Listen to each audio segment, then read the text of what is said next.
Dans le domaine des soins de santé, il y a beaucoup de choses que nous savons. Nous savons que se laver les mains est une étape facile de la prévention des infections et qu'une bouteille d'oxygène et une flamme nue ne vont vraiment pas ensemble. Nous savons également que le coût moyen d'une salade dans une cafétéria d'hôpital est de 6,24 $. De plus, nous savons que si tous les travailleurs de la santé chantaient ensemble, notre voix porterait jusqu'à la Lune. Bon, ça, nous ne le savons pas. En fait, il y a des choses beaucoup moins absurdes qui nous sont inconnues. Nous ne savons pas, par exemple, le véritable coût total de certaines interventions médicales. Combien coûte réellement un double pontage coronarien? Nous ne le savons pas. Combien coûte le traitement d'une infection oculaire? Nous ne le savons pas non plus.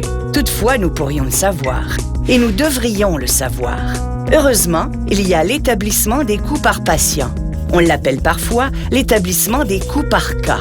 L'établissement des coûts par patient est une méthode de comptabilité qui détermine le coût total d'intervention et d'épisodes de soins en particulier en calculant les coûts directs et indirects. Prenons par exemple un remplacement de la hanche. Quels sont les coûts associés à cette intervention? Certaines choses nous viennent tout de suite à l'esprit, comme le coût des soins aux patients avant, durant et après l'intervention. Il y a aussi, entre autres, le coût des médicaments, des radiographies et autres types d'imagerie, de l'équipement spécialisé et des services de laboratoire. Il faut aussi tenir compte des coûts administratifs, de registre, de ménage, d'alimentation, de confort simple dans la chambre, ainsi que les coûts de chauffage et d'éclairage.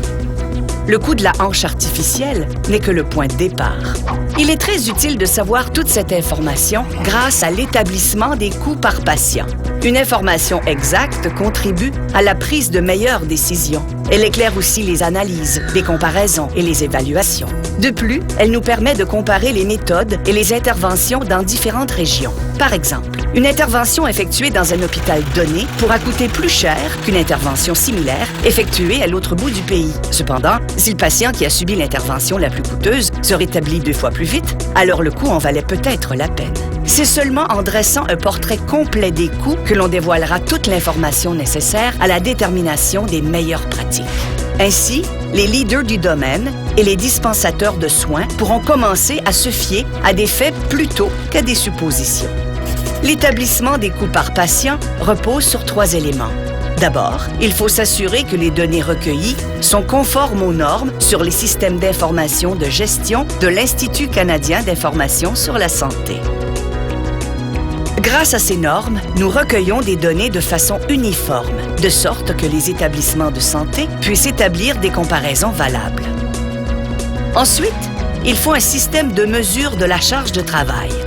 Ce système détermine où on travaille et quelles activités sont menées afin qu'on puisse affecter les ressources pour mieux combler les besoins des patients maintenant et au fil du temps. Enfin, il y a le processus de transformation de toutes ces données en informations exploitables. En adoptant l'établissement des coûts par patient, nous souhaitons atteindre 3 principaux résultats. Le premier résultat visé est l'amélioration des soins aux patients. L'établissement des coûts par patient donne des renseignements qui nous aident à prendre les meilleures décisions quant aux soins des patients et au système de santé. Ensuite, la responsabilisation. Le fait de connaître le coût total des interventions et des épisodes de soins nous rend plus transparents et responsables. Le troisième résultat est la durabilité. Plus les dépenses augmentent, plus il est difficile de continuer d'offrir les services de soins de santé. L'établissement des coûts par patient nous aidera à travailler le plus efficacement possible. La mise en œuvre de l'établissement des coûts par patient nous mettrait dans une meilleure position pour affronter les obstacles du domaine de la santé en tant que leader, dispensateur ou citoyen. Une meilleure information qui nous permettra de prendre des décisions mieux éclairées.